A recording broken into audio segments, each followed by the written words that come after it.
கள்ளக்குறிச்சி மாவட்டம் மேலப்பட்டு கிராமத்தில் நேற்று இரவு தனது வீட்டில் குழந்தைகளுடன் தூங்கிக் கொண்டிருந்த தமிழரசி என்பவரின் கழுத்தில் இருந்து 6 சவரன் தாலி செயினை அறுத்துச் சென்ற மர்ம நபரை போலீசார் தேடி வருகின்றனர்.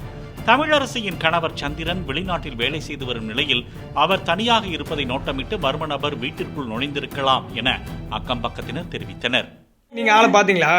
நான் ஆளை பார்க்கல, பின்னாடி ஓடியாத முன்ன ஈத்துட்டு ஓடியாதா அந்த அமிச்சு கேட்டு தாண்டி ஓடுறேன். நானே வரைவிட்டு வந்து ஓடியாது வீரா வாத்து ஓடி வீரா அவன் ஓடியா விட்டான். பிளே ஸ்டோர் மற்றும் ஆப் ஸ்டோரில் இருந்து பாலிமர் செயலியை QR கோடு மூலம் பதிவிறக்கம் செய்யுங்கள். செய்திகளை உடனுக்குடன் பெறுங்கள்.